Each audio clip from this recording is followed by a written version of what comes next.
A guy who's 24 years old, who's got his always faculties right, getting trained by one of the best trainers in the United Kingdom, and then mate, it's like you got more chance of winning the lottery than you beating that Moses Itauma. Great team around him, honestly, and you're only as good as your team. But I think he's got a really good team around him. After being in the ring with him and studying him, still studying him now, I think that he's the one to edge it. I was literally in my bedroom, and I got the phone call, do you want to fight Dillian Whyte? And I said, yeah, let's do it.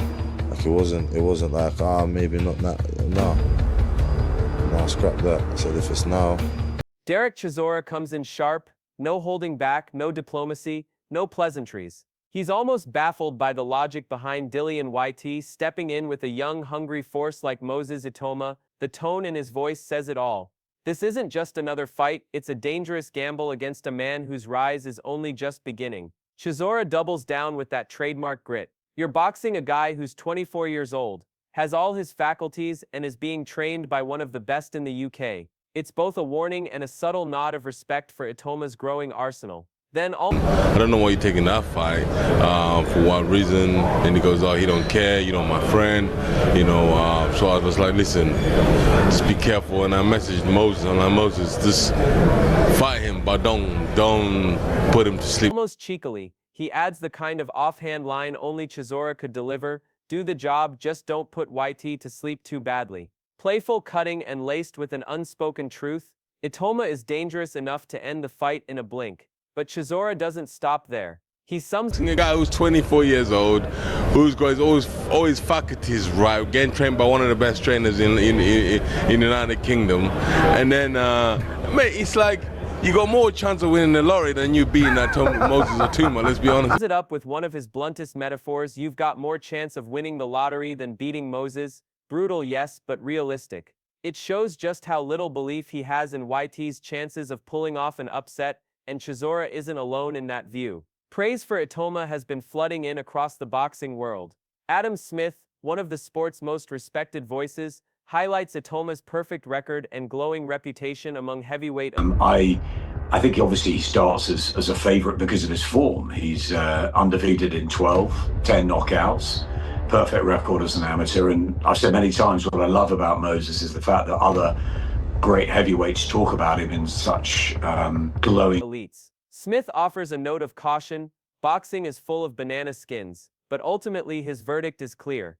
I think Itauma is the real deal. Very, very good. Going to become a world champion. For Smith, Whyte isn't facing hype. He's stepping in with a genuine future king of the division. Then there's Buddy McGirt. Never one to sugarcoat.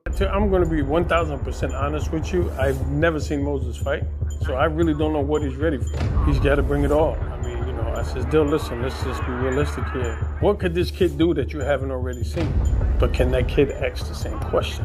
Can Dillian McGirt admits he's never even seen Itauma fight, yet still fires off a question that cuts deep. What can you possibly do that this kid hasn't seen before? For Whyte, it's less a question than a psychological jab. If Itauma has already dealt with every trick in the book, then Whyte isn't walking into a boxing match, he's walking into an ambush. And then there's Itauma himself, offering a glimpse into his mind. Guys out in the first and second round, then why not?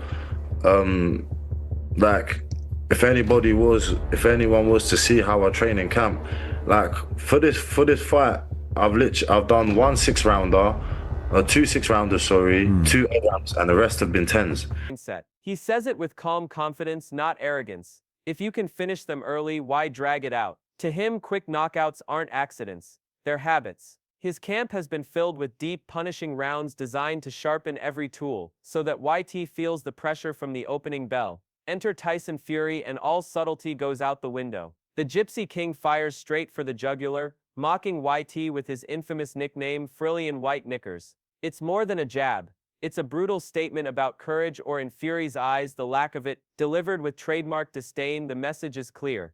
Whyte's time has passed, his hunger has faded, and his bottle is gone. This is Fury at his most unapologetic, reminding the boxing world that talked about a lot, didn't he? He won't fight this, he won't fight that. Who's a coward now, coward? Who's a shithouse now? When he speaks on the heavyweight scene, it's without a filter. For Itauma, hearing the reigning champion ridicule his opponent is fuel. It reinforces the narrative that YT is stepping into this fight with a battered reputation. To the boxing world, it's becoming less about whether Itauma wins and more about how emphatically he does it. Because when voices as varied as Chisora, Smith, McGirt, and Fury all align on one thing, the sheer danger of Moses Itauma, you know the young heavyweight isn't just a prospect anymore. He's the storm every veteran is warning about. Words don't just sting in boxing, they create an atmosphere. And in the case of Dillian Whyte versus Moses Itauma, that atmosphere has become one where anything less than dominance from the young heavyweight will be viewed as underperformance. While Tyson Fury tears into YT with trademark venom, Someone who I've always said to him, you will be a world champion one day. And maybe this is Dillian's moment as well to prove that he's still got it in the system and that this is, he hasn't gone here for the, whatever they're calling it, the 2 million payday or whatever, how much he is getting for the fight. A. Davies takes a more measured tone, though even his restraint carries an undertone. Davies recalls believing once that YT had the tools to become a world champion, but that was then. Now he frames this moment as a crossroads. Is YT fighting to prove his legacy, or is this just a payday? The subtext is sharp. YT must show the fire still burns, that he isn't stepping in purely for a check, yet that's a dangerous gamble. Itauma isn't the type to give anyone rounds to settle in. From the opening bell, he'll be testing YT's resilience. Davies' remark that YT still has it in his system underlines the central question of this fight. Can YT summon the grit and ferocity that once made him a feared contender? But I'm talking about with somebody who doesn't fiddle around, somebody who actually would like to get him in the latter rounds and is capable of knocking people over. You know, he's a puncher, you've seen him do it. And Contender. Or will this night expose a man running on fumes? Frank Warren, never shy with his assessments, cuts straight to the heart of what makes Itauma so dangerous. Efficiency married to power. He points out that Moses has only been taken the distance once, not because he lacks stamina, but because he doesn't waste time. Against world-class opposition, he has proven he can dismantle fighters without dragging affairs out. Warren's verdict lands like both a warning and a promise. If YT believes he can play it slow, pick his spots, and stretch the fight, he's in for a rude awakening. As Warren bluntly puts it, Moses doesn't fiddle around. He hunts. He closes the distance. He finishes. Peter Fury echoes that sentiment with his own breakdown. He calls Moses the complete package: speed, power, toughness, and heart. Though he notes Itauma is still early in his profession. He's got speed, he's got power, he's tough, he's game. He ticks all the boxes so far. So let's see. Again, he's young. You know, he's not really been tested because what he's doing to these opponents. So let's see, it's early days, but big future. Journey and hasn't yet been fully tested. His record speaks volumes. It's not just that Itauma is winning, he's dominating. Dispatching opponents with such authority that finding someone who can truly test him is becoming a challenge in itself. Peter's measured praise carries weight, especially from a man who has molded champions. Indirectly, it paints the mountain YT has to climb. Itauma may lack years of ring mileage, but he already possesses every trait needed to make him a nightmare opponent. For his part, YT insists he is coming in with more than brute force. He talks of strategy, timing, and setups. The kind of talk you expect from a veteran who knows the risks of being predictable in the heavyweight division. He projects control, speaking like a man aware that one mistake at this level can mean lights out. But here's the catch. Strategy only matters if you can execute it under fire. And Moses Itauma isn't about to stand at range, letting YT establish rhythm. He'll close the gap. And I have a lot more punches than that. So, you know, I'm not just focusing on one punch. I'm focusing more on strategy and get into the strategic position to learn what we're learning. It's softball, so you know, you can't just walk up to them and learn left hook and then the same like you do on other people. So you have to set it up and timing and stuff. So yeah, it's been working more. Press the pace and force YT to prove his defensive structure can hold up. YT has spoken of preparing for southpaws and mixing up his game plan. Yet against a fighter this young, this sharp, and this fearless, the real question is whether those adjustments will even matter once the punches start flying. Itauma's speed and adaptability could tear apart that plan within a couple of rounds. That adaptability is exactly what Tyson Fury highlights in his own backhanded way. While mocking YT's decline, he simultaneously praises Itauma, calling him a good little boxer, a good puncher, a lovely kid who soaks up knowledge like a sponge. Coming from the Gypsy King, such words aren't thrown around lightly. Fury's comment about Itauma's ability to absorb and apply knowledge is perhaps the most telling endorsement of all. It hints at one of Moses' deadliest traits, his capacity to adapt mid-fight. Any early success YT might enjoy could disappear once Itauma makes those adjustments. Fury's pointed question... Very interesting to see how much that Dillian Whyte has left. And could this be potential? I think it does have the potential to do what Martin McCauley did to Jared Anderson. Maybe it's too early, or maybe he passes with flying colours. And that's why you got to watch it and find out. But one thing I will say about Moses is he's a very good fighter, good little boxer, good puncher, and a lovely kid. Does YT still have enough in the tank? Isn't just for the fans, it's for YT himself.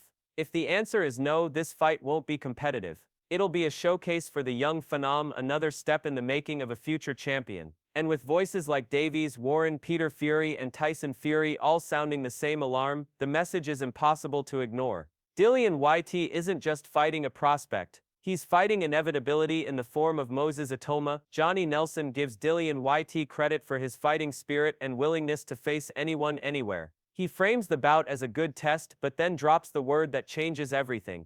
Gatekeeper. In boxing, that label carries weight. It suggests you're no longer seen as a genuine contender but as a dangerous stepping stone for the next generation, and that's exactly where Nelson places YT in this matchup. For Moses Itauma, stepping in with a seasoned veteran who's shared the ring with elite names offers both credibility and opportunity. A decisive win over... Until that new star establishes himself, so we'll just wait and see, but it's exciting. What do you make of Itauma versus Dillian Whyte? It's a good fight. Dillian likes to fight. He'll have to tear up. Yeah. You know, you can't test this man's cojones. You know, he'll fight anybody and everybody. So with Dillian doing that, you think, you know what? You know, it's a good fight, good testing fight.